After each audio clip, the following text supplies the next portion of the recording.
इस वीडियो में हम BA fourth semester home science के कुछ टॉपिक्स को जानेंगे। ठीक है, जो बीए फोर्थ सेमेस्टर के बच्चे हैं वो सारे टॉपिक्स को अच्छे से पढ़ेंगे। ओके, तो आज हमारा टॉपिक है प्रसार शिक्षा के सिद्धांत। ठीक है, प्रसार शिक्षा के सिद्धांत। तो सबसे पहले हम ये जानेंगे कि प्रसार शिक्षा होती क्या है। प्रसार शिक्षा एक ऐसी शिक्षा है जो विद्यालय में नहीं दी जाती है। ठीक है, जो विद्यालय में नहीं दी जाती है। प्रसार शिक्षा को विद्यालय से बाहर उस शिक्षा पद्धति को बतलाया गया है जिसमें वयस्क या युवा दोनों अपने अपने कार्य सीखते हैं। ठीक है, वयस्क भी सीखते हैं और जो युवा होते हैं वो भी सीखते हैं। दोनों अपने कार्य को क्या करते हैं, सीखते हैं। प्रसार शिक्षा का जो मुख्य उद्देश्य होता है वो लोगों को विकसित करना होता है। ठीक है, प्रसार शिक्षा का जो मुख्य उद्देश्य होता है वो लोगों को विकसित करना होता है। ये किसी भी विद्यालय में शिक्षा नहीं दी जाती है। प्रसार शिक्षा कहीं भी किसी विद्यालय में आपको नहीं दी जाएगी। ठीक है, तो सिद्धांत में हमको क्या जानना है वो आइए जानते हैं। तो पहला जो हमारा टॉपिक है वो है सहयोग का सिद्धांत। सहयोग क्या होता है? एक दूसरे की मदद करना। सहयोग उसी को बोलते हैं।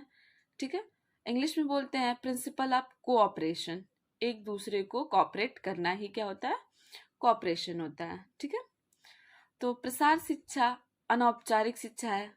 मैंने अभी बताया कि जो शिक्षा आपको विद्यालय में नहीं दी जाती है। विद्यालय में जो शिक्षा दी जाती है वो क्या होती है, औपचारिक शिक्षा होती है।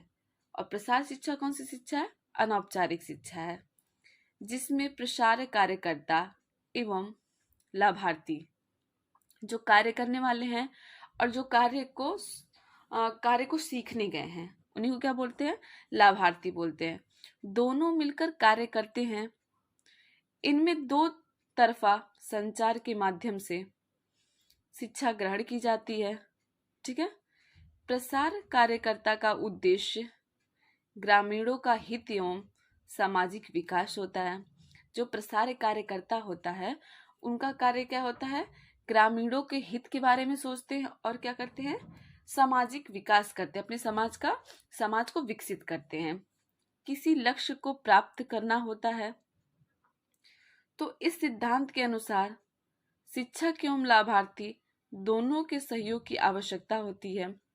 ठीक है, इसमें क्या कहा गया है, जो सुनने वाला है और जो समझाने वाला है, ठीक है, दोनों का योगदान बहुत जरूरी होता है। ठीक है, सहयोग ही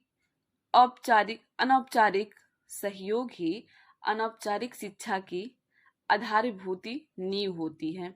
ठीक है, यदि लाभार्थी रुचिपूर्वक सहयोगात्मक तरीके से कार्यक्रम में भाग लेता है। रुचिपूर्वक मतलब अगर आप किसी कार्य में रुचि नहीं लेंगे, इंटरेस्ट नहीं लेंगे, तो आप कोई काम सही ढंग से नहीं कर पाएंगे। ठीक है, तो किसी भी कार्य को करने के लिए आपको क्या करना पड़ेगा, उसमें रुचि लेना पड़ेगा। अगर आप पढ़ रहे हैं, पढ़ने में आपका इंटरेस्ट नहीं है, तो आप उस चीज़ को क्या करेंगे, नहीं पढ़ पाएंगे। ठीक है, और अगर आपको किसी चीज़ को जानने में, पढ़ने में, सीखने में इंटरेस्ट होगा, रुचि होगी, आप उस चीज़ को तुरंत सीख लेंगे। कार्यक्रम में भाग लेते हैं तो निश्चित रूप से वह जीवन में इस ज्ञान को अपनाता है। प्रसार शिक्षा में शिक्षक शिक्षार्थी दोनों में ही सहकारी सहयोग की उम्मीद की जाती है। यहाँ पे क्लास में जो शिक्षक और शिक्षार्थी होते हैं उनकी बात नहीं की गई है। उनको एक लेबल दिया गया है कि जो गांव के निवासी होते हैं वो क्या होते हैं, शिक्षार्थी होते हैं, और जो प्रसार कार्यकर्ता वो क्या होते हैं, वो शिक्षक होते हैं। ठीक है, दोनों का योगदान क्या होता है, बहुत जरूरी होता है, जिससे समाज की सामाजिक उन्नति संभव है। अगर दोनों एक दूसरे का योगदान करेंगे, एक दूसरे को साथ देंगे, तो वो क्या करेंगे, वो जो गांव है वो क्या करेगा, उन्नति की तरफ जाएगा। ओके, ये टॉपिक आप लोग क्लियर हुआ। चलिए आगे नेक्स्ट टॉपिक की तरफ चलते हैं। दूसरा टॉपिक हमारा क्या है? स्वावलंबन का सिद्धांत। स्वावलंबन मतलब क्या? सेल्फ। स्व का मतलब क्या होता है? खुद के लिए। ठीक है, यहाँ पे बताया भी गया, देखिए इंग्लिश में लिखा भी गया है, प्रिंसिपल ऑफ सेल्फ डेवलपमेंट। ठीक है, प्रिंसिपल ऑफ सेल्फ डेवलपमेंट, अपने लिए चीजों को विकसित करना। ठीक है, व्यक्ति में स्वावलंबन की भावना तब जागृत होती है जब वह स्वयं अपनी मदद करने को तैयार रहता है। जब हम किसी कार्य को करने के लिए खुद उठेंगे तभी कोई कार्य कर पाएंगे। ठीक है, तो किसी भी कार्य करने के लिए सबसे पहले क्या करना पड़ता है? हमें खुद उठना पड़ता है। स्वयं की मदद कर वह प्रसार शिक्षा के माध्यम से नई विधि, तकनीकी अथवा सूचना की जानकारी प्राप्त करता है। ठीक है, आप पहले उठिए।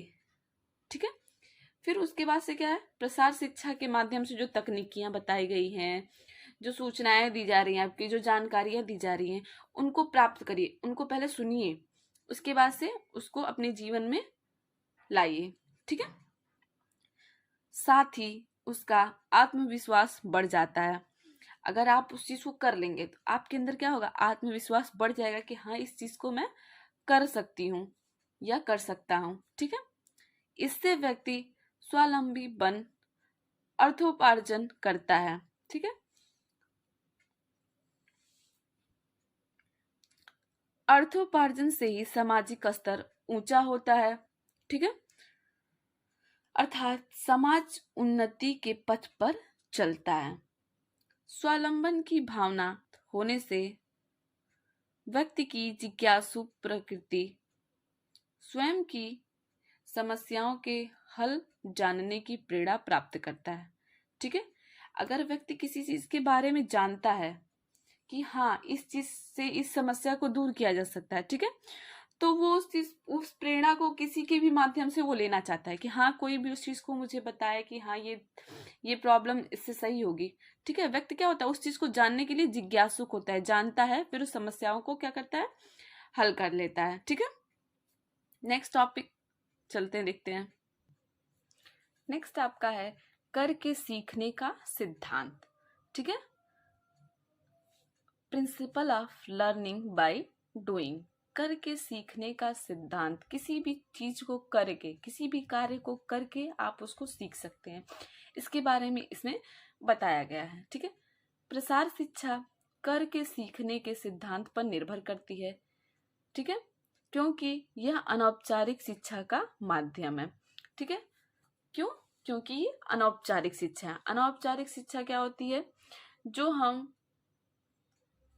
कहीं पे भी किसी भी माध्यम से जो शिक्षा हम ग्रहण करते हैं उसे हम क्या बोलते हैं? अनौपचारिक शिक्षा। तो ये शिक्षा क्या है? अनौपचारिक शिक्षा है। इसीलिए हम इसको क्या कहते हैं? करके निर्भर रहते हैं। इसको किसी भी कार्य को हम करते हैं उसको करते ही जाते हैं। ठीक है, बिना किए हुए कोई कार्य क्या होता है? नहीं पूर्ण होता है। इसमें जब तक किसी वस्तु विषय को स्वयं करके नहीं देखते हैं, इसमें जब तक किसी वस्तु विषय को स्वयं करके नहीं देखते हैं, वह उसे अपनाने में हिचकिचाते हैं। ठीक है, अगर हम कोई चीज करते नहीं है तो हमारे अंदर एक डर होता है कि हाँ, क्या पता गलत हो जाए, क्या सही हो जाए, हो सकता है सही भी हो सकता है गलत भी हो सकता है। तो हमारे अंदर हमेशा क्या रहती है? हिचकिचाहट रहती है। ठीक है, अगर उस चीज को हम करेंगे तो जरूरी बात है कि हम उस चीज को कर ही लेंगे। ठीक है, जरूरी नहीं है कि नहीं भी करें, तो ऐसा नहीं है, एक फिर हमको दोबारा करने का उसको अवसर मिलेगा। ठीक है, स्वयं करने के पश्चात उसके मस्तिष्क पटल पर यह अमिट छाप छोड़ जाता है। ठीक है, आप जब कोई कार्य किए रहते हो ना, तो क्या होता है? आपके दिमाग में वो सेट हो जाता है, आपके माइंड में क्या होता है? वो सेट हो जाता है। अब जब उस चीज को दोबारा करने जाएंगे तो क्या होता है? आपका जो पिछला जो कार्य किया हुआ है तो उसकी एक छाप छोड़ के गए होगी, हाँ, ये चीजें मैंने उस समय की थी। हाँ, तो आप दोबारा जब उस चीज को करेंगे तो वो क्या रहेगा? रिकॉल हो जाएगा आपका। ठीक है, दोबारा पुनः रिकॉल हो जाएगा, आप उस चीज को फिर कर लेंगे। शिक्षार्थी उसे कभी भी करने में सक्षम होता है। ठीक है, तो जब आप पीछे की चीजें याद करेंगे तो क्या करेंगे, आप उस चीज को कर लेंगे। थोड़ी बहुत चीजें अगर भूल जाती है तो इंसान रिकॉल कर लेता है कि हाँ उस समय ये हुआ था, ये चीजें मैंने उपयोग की थी, तो आप उस चीज को कर लेंगे। उदाहरण के लिए किसी नए वैज्ञानिक कृषि औजारों की मात्र प्रदर्शनी लगाने से उसे कृषक वर्ग कम अपनाता है। ठीक है, अगर कोई है वैज्ञानिक जो कृषि औजार लेकर के आते हैं, ठीक है, और उसकी ऐसे प्रदर्शनी लगा करके उसको बेचते हैं, तो प्रदर्शनी लगी हुई है मतलब मार्केट में उसको सेल करने के लिए लगाया गया है, तो सबको तो यूज करने नहीं आता ना, तो सिर्फ उसके रखने से वो चीज यूज नहीं कर सकते हम। उसको रखने से, मात्र रख के बेचने से कोई उसके बारे में नहीं जानेगा जब तक आप उस चीज को आप उसे बताओगे नहीं कि हाँ इस चीज को जैसे कि आप लोग को लिखवाया जाता है, आप रिटर्न लिखते हो, है ना। कुकिंग के बारे में आप लोग को बताया गया, तो आप लोग कुकिंग जब तक करके नहीं सीखोगे आप उस चीज को नहीं सीख पाओगे। सेम वही चीज है, अगर आप किसी औजार का प्रयोग करके नहीं देखेंगे तो आप उस चीज को नहीं सीख पाएंगे। सिर्फ रखने मात्र से आप उस चीज का प्रयोग नहीं कर सकते हैं। ओके, क्योंकि उसे उन औजारों को चलाना नहीं आता। कृषक जो होते हैं, कृषि जो होते हैं, उनको हर चीज का ज्ञान नहीं होता है, इसीलिए प्रसार प्रचार किया जाता है ना कि उनको उस चीज का ज्ञान हो जाए। तो औजार चलाने का उनको हर औजार का ज्ञान नहीं होता है, जो उनको पुराने समय से यूज किए हैं उनको तो वो चला लेंगे, लेकिन जो वैज्ञानिक अब नए नए औजार निकाल रहे हैं तो उनको पहले चलाना सिखाना चाहिए, फिर वो उसको चलाएं। ठीक है, वही यदि वह उनका उपयोग करके उसके सभी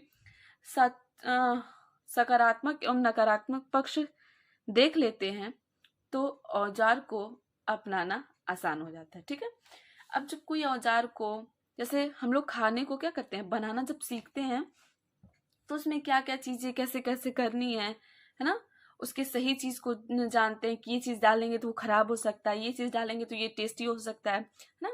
खाने के बारे में हम लोग जानते हैं, तो वही चीज है, अगर इसमें जो कृषक होते हैं, कृषि होते हैं, उनको ये बताया जाए कि हाँ इसका क्या सदुपयोग है, क्या दुरुपयोग है, कहाँ इसका सदुपयोग होगा, किन किन फसलों में होगा, तो वो उस चीज को क्या करेंगे, अपनाते हैं, सीखते हैं और उनका क्या करते हैं, प्रयोग करते हैं। ठीक है।